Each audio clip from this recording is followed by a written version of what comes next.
ये मासूम बच्चियों को निशाना बनाता है।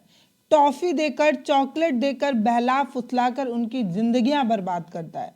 ये उन बच्चियों को निशाना बनाता है जो अपने साथ जाति जो हुई है उसे बता भी नहीं पाती। आसपास के गांव में घूमकर लड़कियों को देखता है और रात में जब ये बच्चियां अपने माता पिता, अपनी माओं के बगल में सोई रहती हैं, तब ये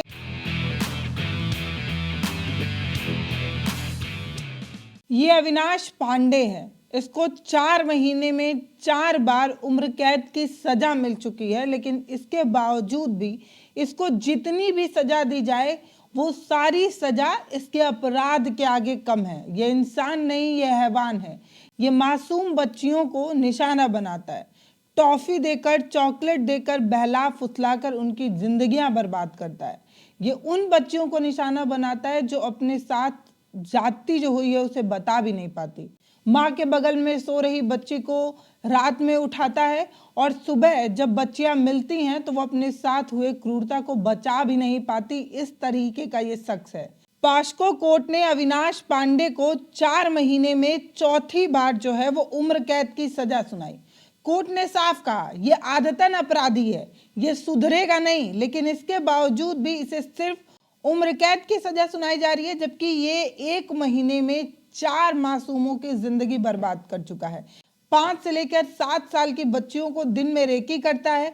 गांव के आसपास के गांव में घूमकर लड़कियों को देखता है और रात में जब ये बच्चियां अपने माता पिता, अपनी माओं के बगल में सोई रहती हैं, तब ये उनके गोद से या उनके बगल से बच्चियों को उठा ले जाता है और सुबह ये बच्चियां इस हालात में मिलती हैं जो बता नहीं पाती कि इसके साथ क्या क्रूरता हुई, क्या कुछ हुआ। अविनाश, जिसके पिता एक शिक्षक है, भाई बहन भी हैं, वो अविनाश जो मानसिक रूप से भी किसी तरीके से बीमार नहीं है पुलिस के मुताबिक, वो इस तरीके की हैवानियत कैसे कर ले रहा है। ये जो शख्स जो आपको दिख रहा है ना, ये हैवान है, हैवान। ये मानव नहीं, ये दानव है। ये शख्स इस तरीके की क्रूरता इसलिए कर पा रहा है क्योंकि हमारे यहाँ कानून जो है ना वो इतना ज़्यादा प्रोलाइट है कि एक आदमी को 4 बार जो है वो उम्र कैद की सज़ा सुनाई जाएगी। मतलब मरेगा, फिर अगले जन्म में फिर उसको उम्र कैद मिलेगी। क्या 4 बार उम्र कैद की सज़ा का क्या मतलब होता है? एक बार कोई गलती करे, आप दूसरी बार उसे जो है वो उम्र कैद की सज़ा सुना रहे हैं, तीसरी बार उम्र कैद की सज़ा सुना रहे हैं। हैंग क्यों नहीं करते? क्या हमारे देश में किसी को फांसी नहीं दी गई है? क्या फांसी नहीं दी जा सकती? जब ये नाबालिग बच्चों को अपना निशाना बना रहा है और बार बार बना रहा है, पास्को कोर्ट की अदालत खुद कह रही है कि ये जो अपराधी है ना, ये आदतन अपराधी है और ये समाज के लिए बेहद ही खतरनाक है, लेकिन इसके बावजूद भी इसे सिर्फ और सिर्फ उम्र कैद की सजा सुनाई जा रही है। काहे कि इसके नाम के आगे पांडे है, इसलिए इस तरीके का सवाल सोशल मीडिया पर उठाया जा रहा है कि अगर मनुस्मृति के हिसाब से इसको सजा मिलती तो किसी मंदिर को धुलने की सजा मिलती, इससे ज़्यादा और कुछ नहीं मिलती। एक आदमी जो मानसिक रूप से भी ठीक है वो बच्चों को निशाना बना रहा है और उसे सिर्फ और सिर्फ उम्र कैद की सजा दी जा रही है। इतना ही नहीं, अदालत ने 2,40,000 रुपये जो है इस पर जुर्माना भी लगाया है, जिसको मिला लिया जाए तो 8,60,000 रुपये जो है अविनाश को देने होंगे। उम्र कैद की सज़ा अविनाश को काटनी है और पास्को एक्ट के तहत इसके खिलाफ जो है वो पूरा मामला दर्ज हुआ। यूपी के बहराइच से ये जो दरिंदा है वो सामने आया। 32 साल का सीरियल रेपिस्ट अविनाश पांडे धरा गया, पकड़ा गया, और जब इसे पकड़ा गया तब धीरे धीरे पता चला कि इसने एक नहीं बल्कि 4 मासूम जिंदगियों के साथ खिलवाड़ किया है। 4 महीने में चौथी बार इसे उम्र कैद की सजा सुनाई गई और इसके चेहरे पर सिकन तक नहीं थी, माथे पर कोई सिलवट नहीं थी, अफसोस तक नहीं था। ये इस तरीके का अपराधी है जो गलती कर रहा है और गलती पर इसे सजा मिलने पर इसके अंदर आत्मग्लानि, माफ़ी जैसी कोई चीज़ नहीं। ऐसे इसका चेहरा है जैसे लगता है कि इसने अपनी गलती स्वीकारी नहीं है, उस गलती पर इसे कोई अफसोस नहीं है। 24 सितंबर को पहली बार इसे उम्र कैद की सजा मिलती है और उसके बाद लगातार 4 महीने में 4 बार इसे उम्र कैद की सजा मिलती है। पिता जो पेशे से सरकारी शिक्षक है, भाई बहन एक परिवार है और परिवार ने अब इससे बाइकआउट कर लिया है, सबने रिश्ता तोड़ दिया है। ये एक ऐसा शख्स है जिसे समाज में जीने का हक नहीं है, लेकिन इसके बावजूद भी ये समाज में ना सिर्फ जी रहा है बल्कि 4 बार इसे उम्र कैद की सजा मिल रही है।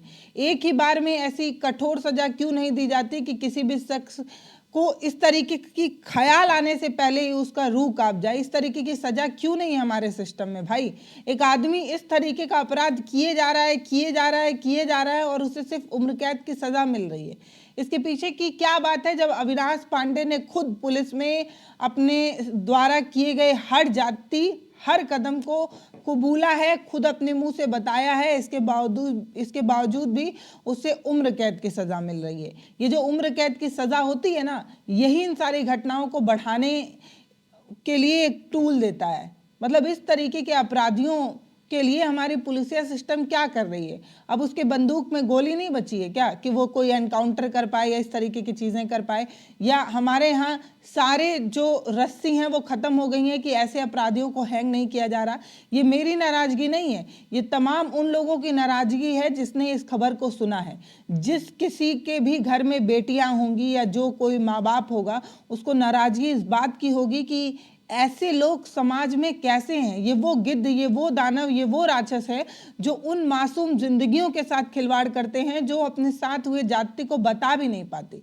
छोटे मासूम बच्चे क्या ही बता पाएंगे कि अविनाश पांडे जैसे लोग इस तरीके की चीजें कर रहे हैं और कैसे कर रहे हैं। फिलहाल पहली शिकायत 3 जुलाई को सुजौली थाना क्षेत्र में एक महिला ने दर्ज कराई थी। उसने बताया कि वो अपनी बच्ची के साथ सोई हुई थी, लेकिन रात में जब उसने देखा तो उसके बगल में बच्ची नहीं थी।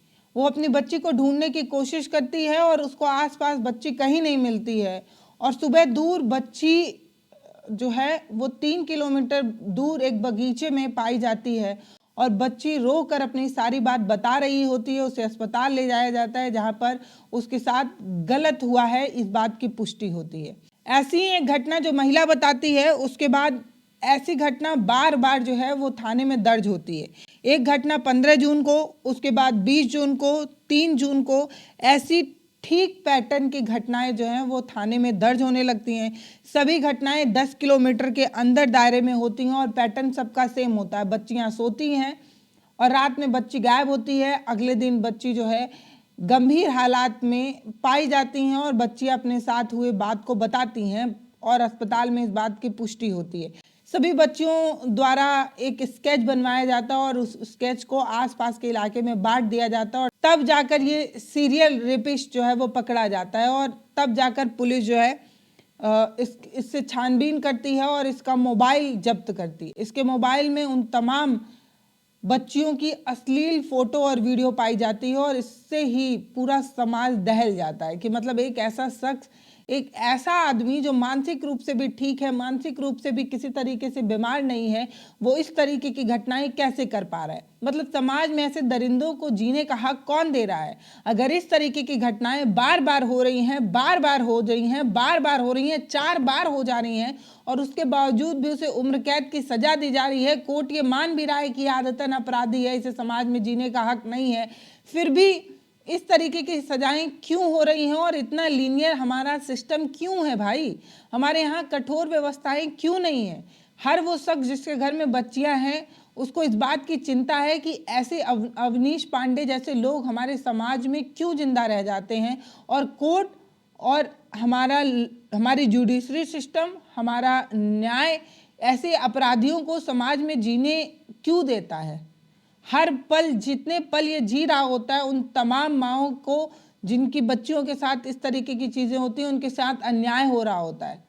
वो जब जब सोचती हैं उनका रूह दहल जाता है कि वो मासूम लड़कियां जिनके साथ इस तरीके की घटना हुई, उस पल उन बच्चियों ने क्या झेला होगा भाई। पुलिस ने जब इसको गिरफ्तार किया तब अवनीश पांडे ने खुद अपने बारे में बताया कि ये गरीब बच्चियों को निशाना बनाता है, दिन में रेकी करता था, गांव के आसपास घूमता था और किस बच्ची को निशाना बनाना है उसको सोचता था और रात में घर के बाहर सो रही बच्चियों को उठाता था।